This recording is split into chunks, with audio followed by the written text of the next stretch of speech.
Hi, I'm Mark Cline from the Animal and Poultry Sciences Department and the School of Neuroscience at Virginia Tech in Blacksburg, Virginia, United States. Today I'm going to share some results with you that support a genetic and epigenetic basis for the development of anorexia. This was all accomplished using some unique bird models. Why is this important? Well, as most of you know, there is a worldwide obesity epidemic. If there was an effective cure for obesity, then this epidemic would not exist. Such a cure does not exist because, in part, all of the neuromechanisms that regulate food intake are not fully understood. In the research I present here, I will focus attention on the anorexic condition, the exact opposite of obesity. Studying anorexia may provide new insight on obesity and therefore may provide insight to find a cure to treat both conditions. There are multiple brain regions that affect appetite. My particular specialty focuses on hypothalamic regulation of appetite, which most assume is the most important brain region that regulates homeostatic food intake. Within the hypothalamus, there are 5 major nuclei that affect appetite. The arcuate nucleus, which has a dense concentration of neuropeptide Y neurons, which are associated with hunger, and POMC neurons, which are associated with satiety. Other important nuclei include the ventral medial hypothalamus, lateral hypothalamic area, dorsal medial nucleus, and the paraventricular nucleus, abbreviated PVN. While here, I will also point out that the PVN is an important area in the organism's response to a stressor through the release of corticotropin-releasing factor, abbreviated CRF. The hypothalamus receives multiple inputs from other brain regions in addition to inputs from the visceral organs. One major focus of our group is to understand the role of specific factors and associated molecular pathways that affect appetite regulation. 2 of my major collaborators are shown here, Dr. Elizabeth Gilbert and Dr. Paul Siegel, both at Virginia Tech. Our work was made possible through the support of multiple National Science Foundation and U.S. Department of Agriculture grants. There are also numerous students that contributed to this work, but time does not permit naming them all. The animal models used in the research I will present today are some very unique chicken lines that were developed by Dr. Paul Siegel during the past 50-plus years at Virginia Tech. They are the result of a long-term genetic selection experiment where the basis of selection was either high or low body weight. Today, these chicken lines differ in body weight by at least 9-fold at selection age, which is shown here by the fully feathered birds. The smaller of the 2 is the low weight line, which includes some individuals which are true anorexics and others that have the potential to become severe anorexics. The high weight line, on the other hand, have much heavier abdominal fat pads. They are all compulsive eaters, and if they are not feed restricted, will suffer some of the same complications as seen in obese humans. There are many physiological differences between the lines. The low weight line has a higher metabolic rate, whereas the high weight line are more efficient at food utilization. Some of the low weight line never produce eggs, but may be induced to lay if they are force-fed. In some of the high weight line, the obesity impairs laying. In addition, when the ventral medial hypothalamus was lesioned in the low weight line, it resulted in their obesity. However, the same lesions in the high weight line caused no effect. This demonstrated that some of the body weight differences between these lines are hypothalamic in origin. The first decade of my career was devoted to testing several classical appetite-associated factors in these lines. For the sake of time, there were some factors which were potent at affecting food intake in one line, but exerted no effect in the other. Some factors exerted the same potency at affecting food intake in both lines.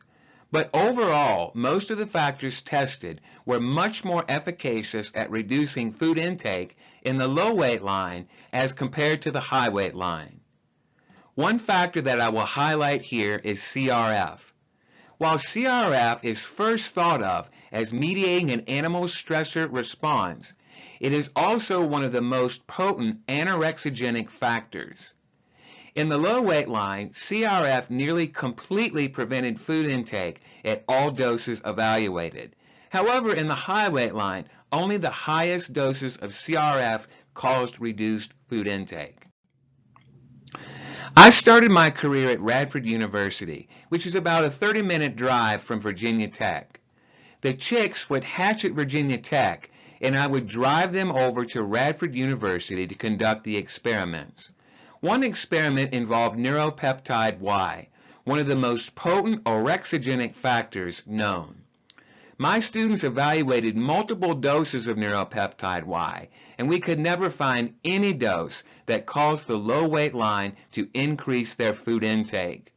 I repeated this experiment countless times and used an exceptionally wide range of doses. However, I could never find a dose of Neuropeptide Y that caused the low weight line to increase their food intake. Interestingly, Neuropeptide Y is also known for its sleep-inducing effects. Although the low weight line did not increase food intake, Neuropeptide Y was effective at causing sleep. Pictured here is one of the low weight line chicks that received Neuropeptide Y that has fallen asleep in its feed cup during data collection. Although not shown here for the sake of time, my students quantified CFOS immunoreactivity in the hypothalamus after Neuropeptide Y injection. Interestingly, we found similar CFOS immunoreactivity in the lateral hypothalamus and in the PVN in both lines. So, although Neuropeptide Y was not affecting food intake in the low weight line, there was hypothalamic changes that were occurring.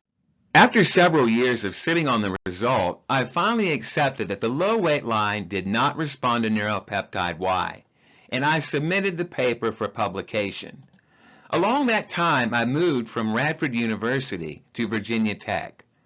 Soon after the paper had been published, I decided to attempt to better understand why the low weight line did not respond to Neuropeptide Y, and thus injected Neuropeptide Y into the low weight line at Virginia Tech. To my dismay at first, the low weight line then started to increase their food intake in response to Neuropeptide Y. After several experiments, it was determined that the drive from Virginia Tech to Radford University was somehow responsible for rendering the low weight line completely refractory to Neuropeptide Y.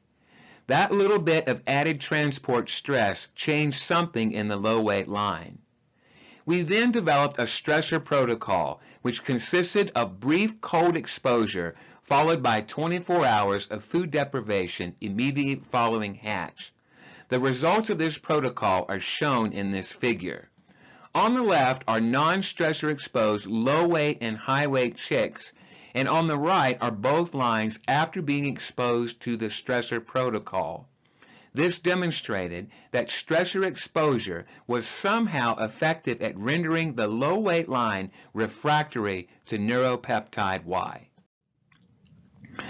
As demonstrated, responses to Neuropeptide Y are conditional in the low weight line. Because the neural circuits comprise multiple neurons and therefore multiple neurotransmitters, we hypothesized that stressor exposure may also affect other neurotransmitters that may contribute to or cause the loss of Neuropeptide Y appetite-associated function. We therefore used real-time PCR to indirectly measure neuropeptide turnover within discrete hypothalamic nuclei in both lines. We divided chicks from each line into a stressor-exposed and a non-stressor exposed group and applied the stressor on the day of hatch. 5 days later, we isolated the 5 appetite-associated hypothalamic nuclei and performed real-time PCR for mRNAs associated with many neuropeptides and their receptors. Although all group comparisons were made, For simplicity here, only differences detected between the stressor-exposed low weight and high weight lines are shown. This is likely the most important comparison because the stressor-exposed high weight line responds with increased food intake to neuropeptide Y, whereas the low weight line does not. Therefore, mRNA differences, which are likely associated with neuropeptide release differences, the stressor group is the most important comparison.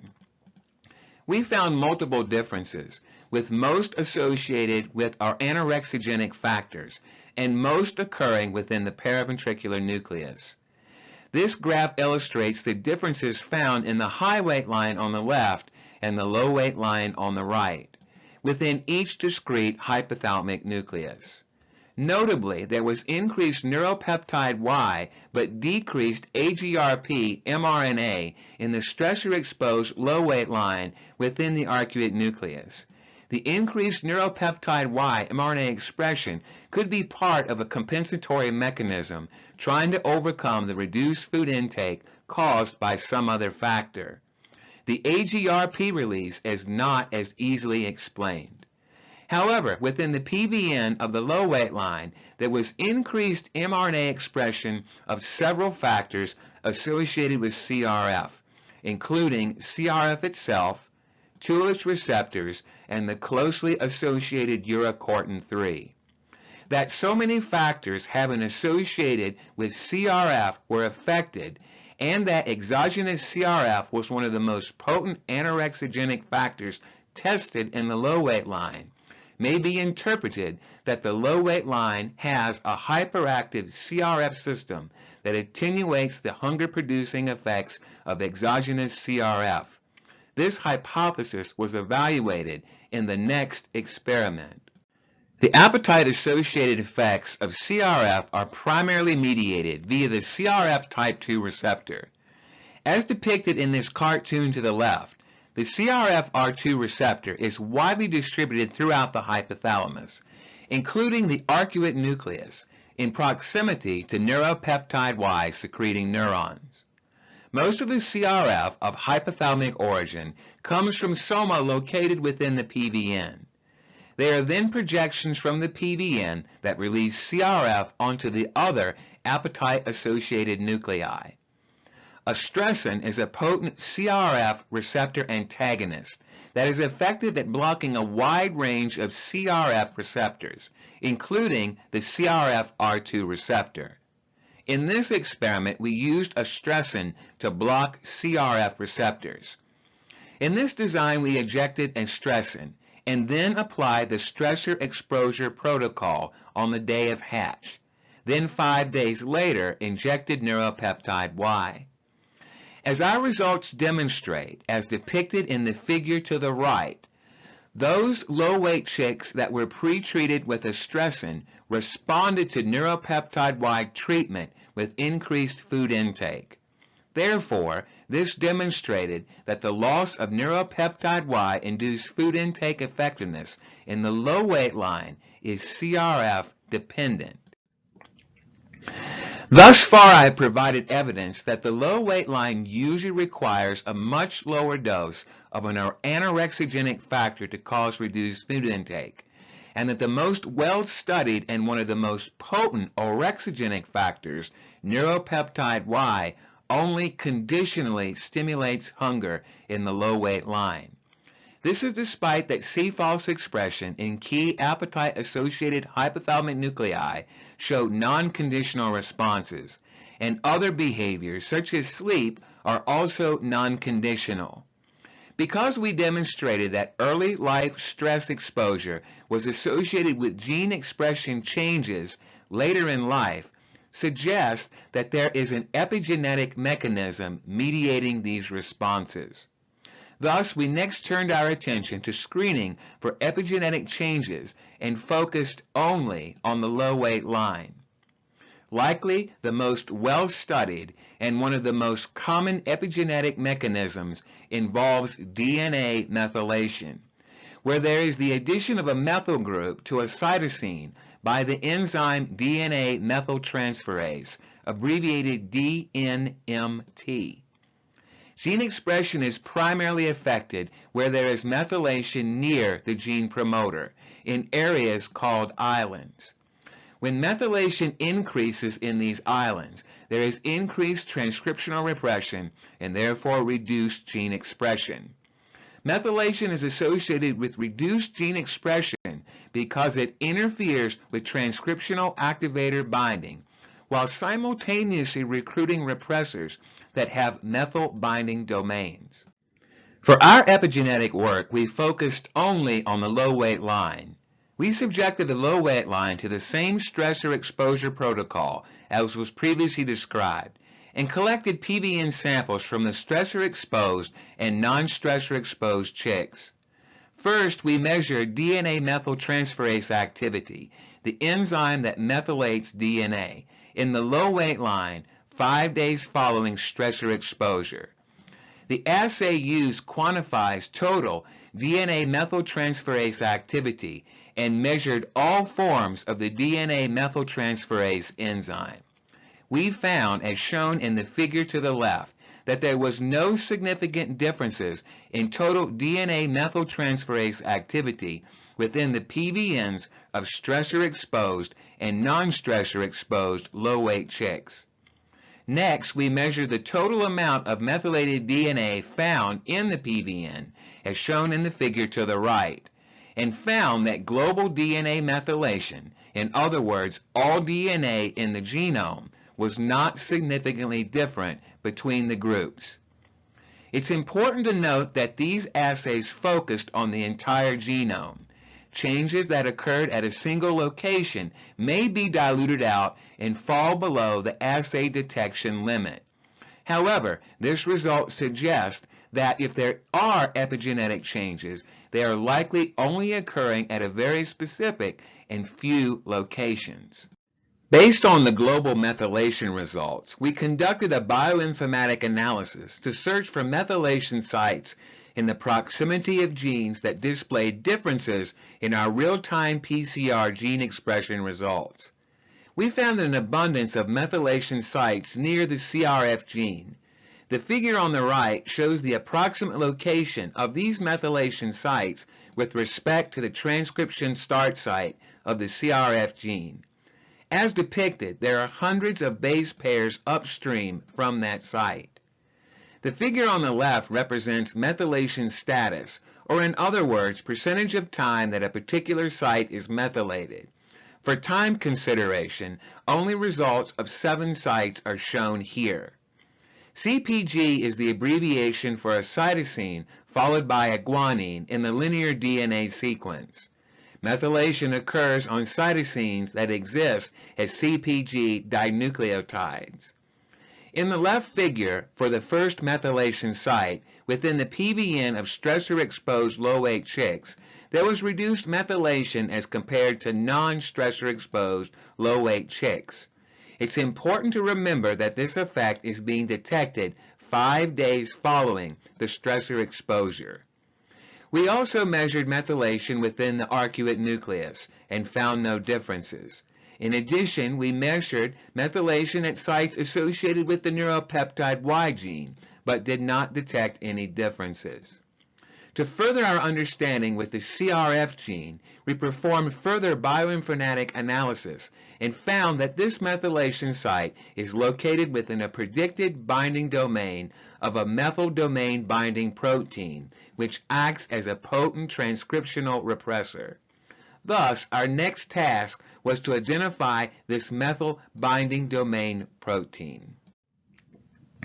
Based upon the global methylation result, we conducted a bioinformatic analysis to search for methylation sites in the proximity of genes that displayed differences in our real-time PCR gene results. We found an abundance of methylation sites near the CRF gene. The figure on the right shows the approximate location of these methylation sites with respect to the transcription start site, or TSS, of the CRF gene. As depicted, there are several hundreds of base pairs upstream from this site. The figure on the left represents methylation status, or in other words, percentage of time that a particular site is methylated. For brevity, only results for 7 sites are shown here. CpG is the abbreviation for a cytosine followed by a guanine in the linear DNA sequence. Methylation occurs on the cytosines that exist as CpG dinucleotides. In the left figure, for the first methylation site within the PVN of stressor-exposed low-weight chicks, there was reduced methylation as compared to non-stressor-exposed low-weight chicks. It's important to remember that this effect is being detected 5 days following stressor exposure. We also measured methylation in the arcuate nucleus and found no differences. In addition, we also measured methylation at all sites associated with the neuropeptide Y gene, but did not detect any differences. To further understanding within the CRF gene, we performed further bioinformatic analysis and found that this methylation site is located within a predicted binding domain of a methyl domain binding protein, which acts as a potent transcriptional repressor. Thus, our next task was to identify this methyl domain binding protein. Based upon an in-depth literature review, we hypothesized that the methyl domain binding protein, MBD2, was responsible for the PVN reduced methylation upstream of the CRF gene in the low-weight stressor-exposed chicks.